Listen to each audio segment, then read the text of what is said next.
Greetings everybody and welcome back.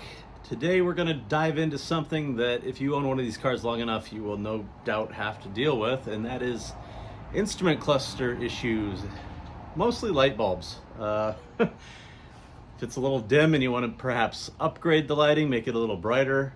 I'm not going to go down the LED path. We're going to stay on kind of the OEM Plus approach. But while we're in there, we're also going to talk about a few other things that, while the cluster's out, it might be a good idea to look at, or if you're having some issues like I was, you can perhaps troubleshoot those and figure out where your problem lies. So this particular car, I've been having some issues with the speedometer not being accurate. It will kind of bounce a little bit. It'll be fine at times and then it'll just, get kind of erratic. And also just recently with turn signals. And I know the signal stalks can be an issue, but I think in this particular case, it might be the relay that's actually impacting the operation here, because my signals will work for a bit, it'll blink 3 or 4 times and then it will stop.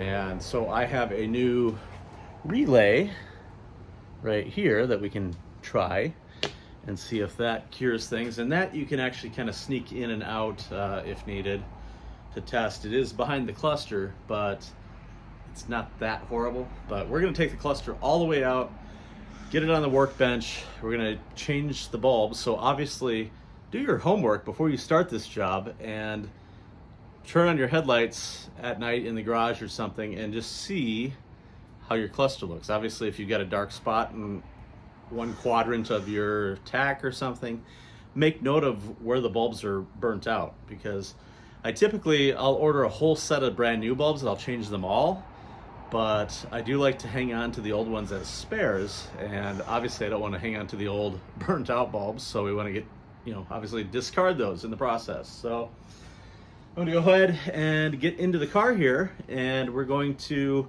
start removing this cluster. It's actually really easy. You need a Phillips screwdriver and you need a little pick or little real fine blade flat screwdriver just to release some of the harness connectors on the back of this cluster. So I'm going to go ahead and get started, and I'll bring you with me inside the car here.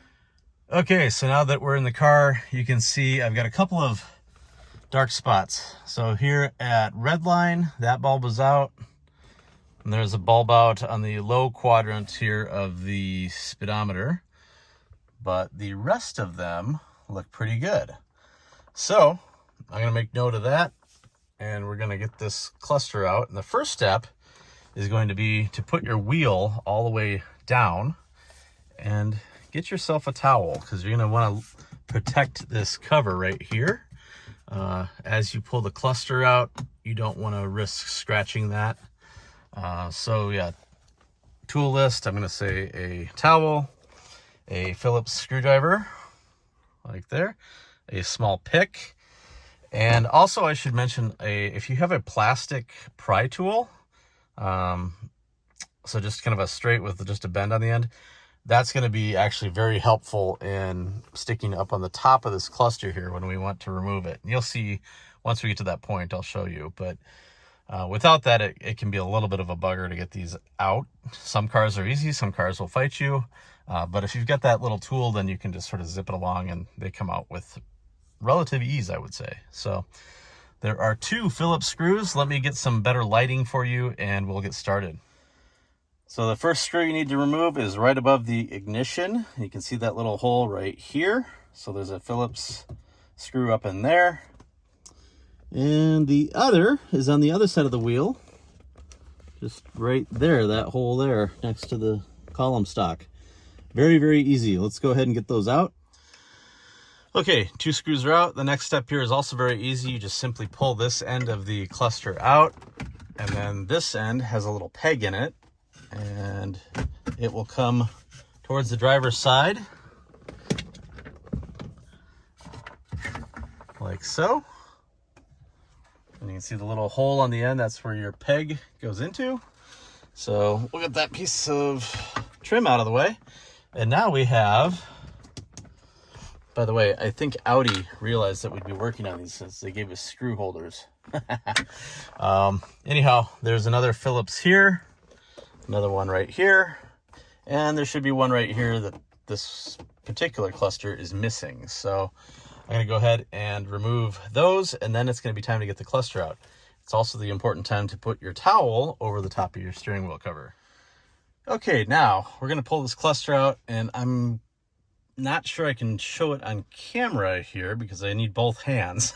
But I'm going to basically, you have these tabs on the bottom here. So you're going to very carefully use these to get your bottom tab up and over this. And I'm going to hold one hand on this end, another hand on this end initially, just to get it loose and moving a little bit. And then ideally, if you have one of these with a very slight bend, or I have one that's almost flat that unfortunately has fallen into my toolbox and I can't get at it.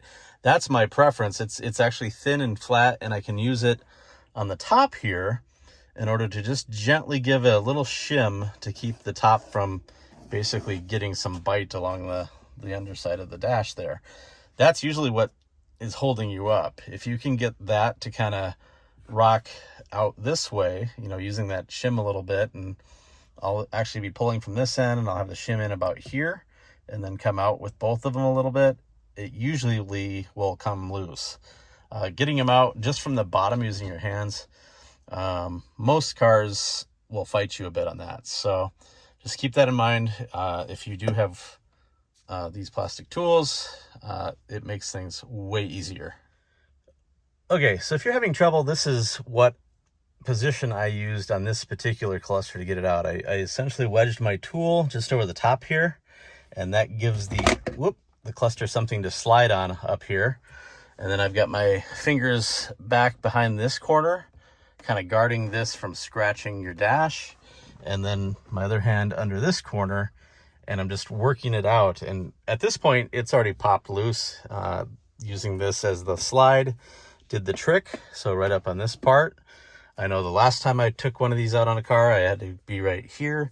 So you'll see as you start to come out with it, if you get any gap and where it's actually making contact. So stick a slide strip in one of those positions and slide it out.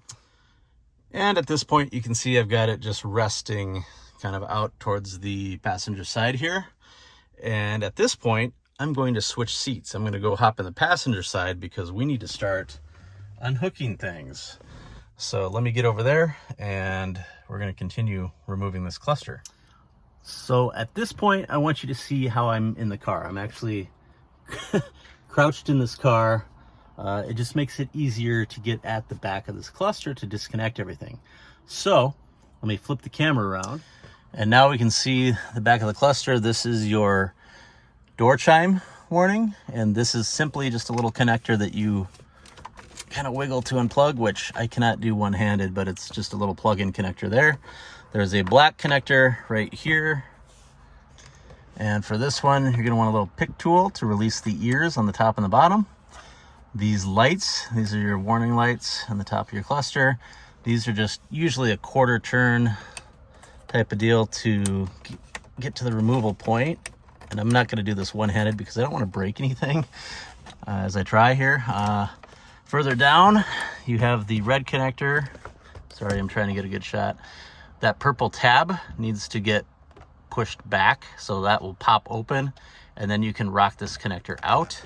There's another connector like that further down. I believe it might be yellow. I will remove these and get down to that point, and then we'll cut back in here. And just to show you real quickly, that is what it looks like when you have that purple tab released, so you can rock it out and disconnect it. The yellow connector also just uses little tabs on each end, or just little ears that you can remove with your pick tool. And we're down to the last two. There's a black connector on the back there. Let's see if I can get a better shot for you. That one there, that you simply squeeze the little ears and pull it back. And then you'll see a green connector, which has a purple tab that has to get popped out with a pick tool, and then that will pull out, and then your cluster will be free. Okay, so this is what it looks like when your cluster is out. You can see I've got the connector for the buzzer, the warning lights, just hanging out here, the black connector, red connector, yellow connector, black connector, green connector, okay? And this is also a very good time if you ever, or if you've never, I should say, replaced your ignition switch. This is a great time to get access to it because it is sitting right there. So the back portion of that you can get access to. This is how you do it. And there's write-ups online on, I believe I even did one years ago, on how to get that out of there and replace it, because it's usually just the plastic electrical portion that fails. But then I also mentioned the turn signal relay, and that's what I'm looking at right here. So I'm going to go ahead and get that out of there and try swapping it with the one I have, and we're going to see if that changes my turn signal behavior. So I must say, this is actually kind of a creative little mounting for this relay. It just sits in this holder, and then you can see it has a slide clip on this side. So it just slides onto that metal piece right here. So you can pop it in and out, remove the thing, put your new relay in, and slide it back in. I don't see many things like that built these days. It's usually, you know, step one, remove engine. So thank you, Audi, for a simple design right here. Here is the original relay. As you can see, 191953227A, and that has actually been replaced with, there's a new part number. I'll have to get you the part number, but it's a 1H0953 something or other, 2 something. This is just a cheap Euro one because I'm going to test this. We will see if that takes care of the issue, but very, very simple to do once the cluster is out. Okay, here we are on the workbench. I've got my original cluster here. This is the one I just removed from the car. This one did have some new bulbs in it, but I made note of, remember we had the 2 sections that were dim, so we're gonna discard those bulbs, and those were actually dead ones from basically the factory. Also, that turn signal relay is 1H09532227. This is, again, just the cheap Euro parts version for testing purposes. And I usually keep an assortment of relays for these cars just in case. You know, it's handy to have them on hand when you're troubleshooting things. So now we need to, I was gonna say, I'll quickly mention this. This cluster here shows 61,000 miles, which it's going to be upside down, but, you know, or 67, sorry. Now, I'm pretty sure it's been broken for a long time, because what typically would happen, or the stories of lore, is that if you're in motion and you hit your, you know, trip odometer reset here, that will often strip the gear, and that will cause your odometer to fail. It's little plastic gears in there. And we may actually, in another video, dissect this one and see if there's anything we can do about that. I don't know if I can still find gears somewhere, or if maybe somebody 3D prints these. But since it's not a good cluster, I could potentially use that as a guinea pig and see what's going on. But you also remember we had the 2 bulbs that were out on this one, so we're going to discard those. And we're going to get this one ready to go back in, because my speedometer issue turns out to be under the hood and not involved with the cluster at all. Okay, so these cars have the sensor for the Speedo is actually sitting down on the side of the transmission, just above the axle flange there. There's a little plastic right there. If you can see that connector, there's a little push pin connector there. It unplugs, and then the sensor just fits into a hole there. You can change these out in literally 15 seconds. They are incredibly easy, and there's enough access. I mean, it looks like a bit of a mess, but there's enough access to get your hand down in there and disconnect that and pull it out really quick. If memory serves, I think the part number for that is, let's see, 012409-191D. And yeah, you guys are all thinking I memorized that. I have one sitting right here. So this is what that sensor actually looks like. You can see it's got a simple connector on it. this tab here, you literally just push this little tab with your finger and swing it out, like kind of pivot it, and it'll pop right out of the hole, and you can remove it and change it very quickly. But my issue on my car, I thought it was this sensor, and as it turns out, it was with the connector, the electrical connector that goes onto this. It had some corrosion in there, so I used some contact cleaner and a pick and some, basically spent some time detailing that connector, cleaning it all out. It wasn't too bad. I didn't have to repin it or anything, but it just wasn't making a great connection, which explains why my Speedo needle would jump from time to time. It would work, it would get good connection and work, and then it would get erratic, and yeah. So that is what that part looks like. Super quick and easy to change, and I would say start there. That's I have done a couple of these over the years on cars. Not a super common failure point, but they're, if I recall, they're not very expensive and certainly easy to try, easy to do. So for this part, you basically just need a little flat-bladed screwdriver, a needle nose pliers, and you're going to come in here and you're going to, you'll see that these have like a little flat area. So you're just going to turn to release so that it's there, and then use your needle nose to get that out of there. I can grab that with my finger. And then if you have the orange bulbs, the orange ones are the original slightly lower wattage bulb, and so we're going to use the green base bulbs, and I will try to put the part number in the description for these. I got a whole bunch of these from FCP Euro quite affordably, but I'm going to upgrade all of these to be the green base setup.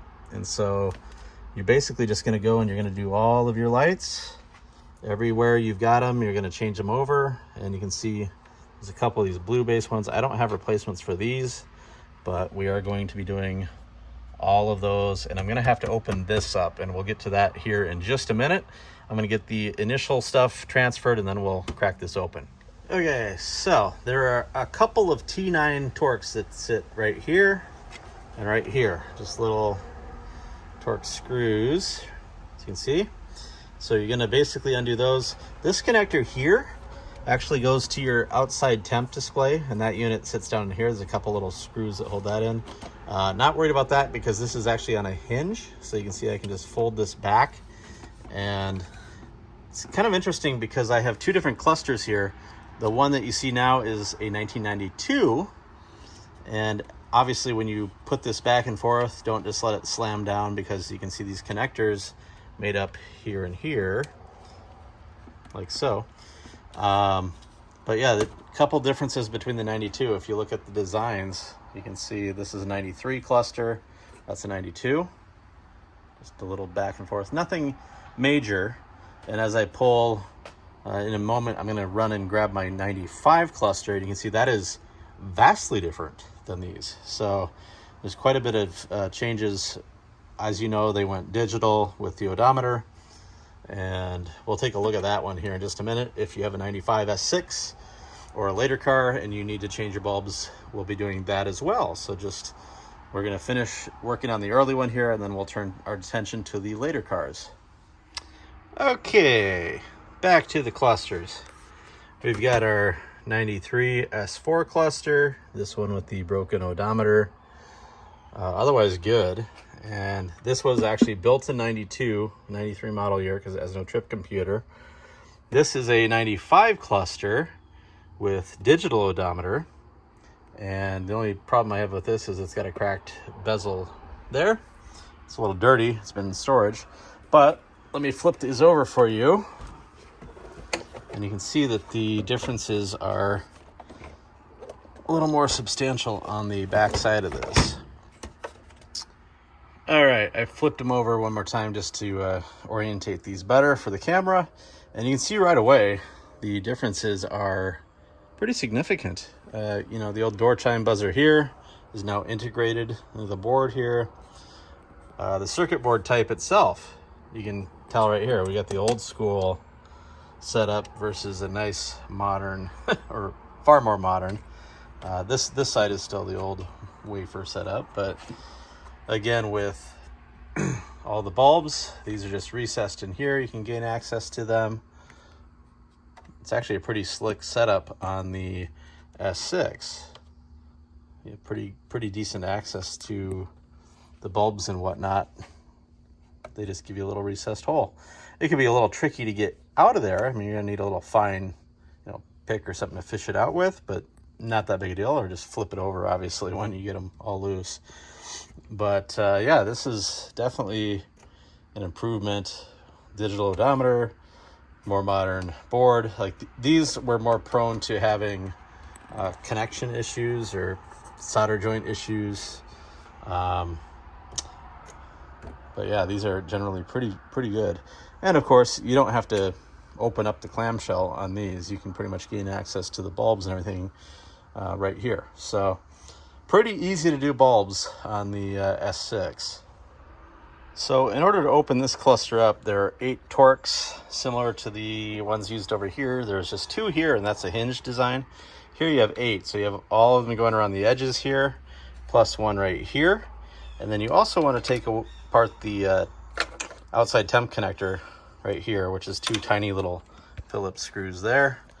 And then that will allow you to lift this entire assembly up and away and reveal your gauges. Now, I'm going to caution you, there is, your, I think it's the clock set.